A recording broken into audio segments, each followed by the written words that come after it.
Modern age needs modern buildings. శరవేగంగా మారిపోతున్న ప్రపంచానికి నవీన యుగపు అవసరాలకు సంప్రదాయ పద్ధతులు ఏమాత్రం సరిపోవు. నేటి అవసరాలకు తగ్గట్టు సివిల్ ఇంజనీరింగ్ రంగం సాంకేతికతను అందిపుచ్చుకోవాలి. సరికొత్త సాంకేతికత, ఆధునికతను మేళవిస్తే భవిష్యత్ అవసరాలకు తగ్గట్టుగా కన్స్ట్రక్షన్ చేయడం వీలవుతుంది. ఇందుకోసం సివిల్ ఇంజనీర్లను సిద్ధం చేసేలా association of consulting civil engineers ACCEI ఓ ముందడుగు వేసింది.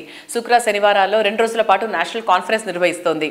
Next gen high rise building advancement in composite and steel structure పేరుతో గచ్చిబౌలిలోని ESCI క్యాంపస్ లో ఈ నేషనల్ కాన్ఫరెన్స్ జరుగుతోంది. తెలంగాణ ఐటీ మినిస్టర్ దుద్దిళ్ల శ్రీధర్ బాబు హాజరై ఈ ఈవెంట్ ను ప్రారంభించారు. నిర్మాణ రంగ నిపుణులతో పాటు సివిల్ ఇంజనీరింగ్ కన్సల్టెంట్లు, ఇంజనీరింగ్ విద్యార్థులు, ఆర్కిటెక్ట్స్ వేలాదిగా ఈ ఈవెంట్ కు హాజరయ్యారు.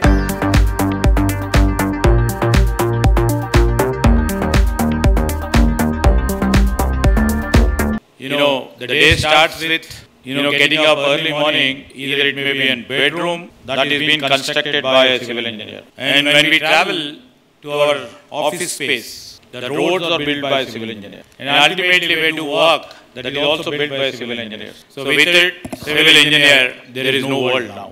So all the credence and goes to the civil engineers who have built this world, this new India.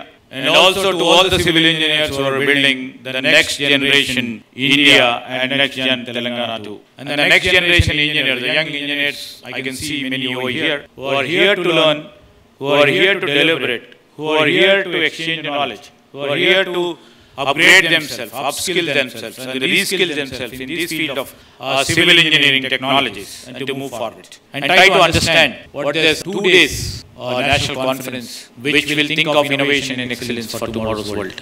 I wish you all the best and I wish you good luck. Thank you. మనందరికీ కూడా తెలుసు, గడిచిన 5-6 సంవత్సరాలుగా హైదరాబాద్ నిర్మాణ రంగం ఏ రకంగా ఎదిగిందనేది, దాంతో పాటుగా వర్టికల్ గ్రోత్ ఎలా ఉంటుందనేది కూడా మనందరం చూస్తున్నాము. ఈ రోజు particular topic next generation of construction technology అనే దాని మీద వచ్చినప్పుడు కాంపోజిట్ అండ్ స్టీల్ స్ట్రక్చర్స్, దాని యూటిలైజేషన్ ఏంటిది, దాన్ని ఏ రకంగా మనం యూజ్ చేసుకోవచ్చు. Either it can be like independent house or high rise building, even ఇన్ఫ్రాలో కూడా బ్రిడ్జెస్ కానీ, తర్వాత dam, everywhere it is a part of the life అన్నమాట. సో దాని గురించి దేశవ్యాప్తంగా వచ్చిన స్పీకర్స్ ఉన్నారు, డెలిగేట్స్ కూడా ఉన్నారు. కాబట్టి this conference is going to really help not only the people who are involved into that, the end users also, public కూడా అవగాహన వస్తుంది. వాళ్ళు కూడా ఇటువంటి స్ట్రక్చర్స్ తోటి మంచి అడ్వాంటేజ్ ఎలా ఉంటుంది అనేది ఉంటుంది. బిల్డర్స్ కూడా ఇటువంటి టెక్నాలజీని ఇన్కార్పొరేట్ చేసుకుంటే బెనిఫిట్ ఏంటి అనేది కూడా అవగాహన వస్తుంది. కాబట్టి this is going to help a long way. Thank you. Association of consultant civil engineers చేస్తున్నటువంటి ఈ 2-day national workshop on next gen high rise buildings on composite and steel structures ప్రియతమ మంత్రి గారు దుద్దిళ్ల శ్రీధర్ బాబు గారు ఇనాగ్రేట్ చేయడం జరిగింది. వారు చాలా మాకు ఎంకరేజింగ్ గా, ఆశాజనకంగా చాలా మాకు అష్యూరెన్సెస్ ఇచ్చారు. ఇవాళ సివిల్ ఇంజనీర్స్ బిల్లు కానివ్వండి, లేకపోతే సెంటర్ ఆఫ్ ఎక్సలెన్స్ స్టార్ట్ చేయడం కావండి. అదే విధంగా lot of delegates, domain experts various part of the places నుంచి కంట్రీ నుంచి వచ్చారు ఇక్కడికి. సో డెలిగేట్స్ కూడా ఆల్ ఇండియా నుంచి వచ్చారు. మీరందరూ దీన్ని సదుపయోగం చేసుకొని అందరికీ ఈ టెక్నాలజీ అందుబాటులో చేసే విధంగా, అందరూ ఉపయోగించుకునే విధంగా ఉండాలని మీ ద్వారా ప్రజలందరినీ కోరుకుంటున్నాను. Thank you. ఈ కాన్ఫరెన్స్ ఖచ్చితంగా సస్టైనబుల్ ఎలా ఉంటుందనేది, హైరైజ్ బిల్డింగ్లో స్టీల్ అండ్ కాంపోజిట్ కన్స్ట్రక్షన్ అనేది విధి విధానాలు ఎట్లా మనము ఉపయోగించుకోవాలనేది కాన్ఫరెన్స్లో మనం దాని గురించి చర్చించుకుంటాము. దేశవ్యాప్తంగా ఇంజనీర్లు అందరూ వచ్చారు. ఈ టెక్నాలజీ మన హైదరాబాద్లో ఎలాబరేట్ అవుతుంది. Association of consulting civil engineers 2-day national seminar ఏదైతుందో ఇది ప్రపంచానికి ఒక కొత్త టెక్నాలజీని, కన్స్ట్రక్షన్ టెక్నాలజీని అందించి in case of disaster, earth quake కానీ అనుకోండి, ఫ్లడ్స్ అనుకోండి, హుద్ తుఫాన్ లాంటి ఏదైనా వచ్చినప్పుడు ఎలాంటి డ్యామేజెస్ కానీ, ప్రాణ నష్టం కానీ, ఆస్తి నష్టం కానీ జరగకుండా ఉండడానికి ఫ్యూచర్ నెక్స్ట్ 50 yearsలో ఎలాంటి నిర్మాణాలు నిర్మించాలి, ఇలా డిజాస్టర్స్ వచ్చినప్పుడు అనే విషయాలన్నింటినీ డిస్కస్ చేసి మరింత ప్రభావితమైనటువంటి, మరింత శక్తివంతమైన నిర్మాణాలను చేయడానికి ఈ సెమినార్ ఎంతో ఉపయోగపడుతుంది. తెలంగాణతో పాటు భారతదేశంలో హైదరాబాద్ ఇమేజ్ని నిర్మించుకుంటూ మరియు ప్రపంచానికి కొత్త టెక్నాలజీని అందించడానికి కూడా ఈ సెమినార్ ఉపయోగపడుతుందని చెప్పేసి నేను అందరికీ తెలియజేస్తాను. Thank you. జనరల్గా ఏంటి అంటే ఇప్పుడు వచ్చే ఇంజనీర్స్కి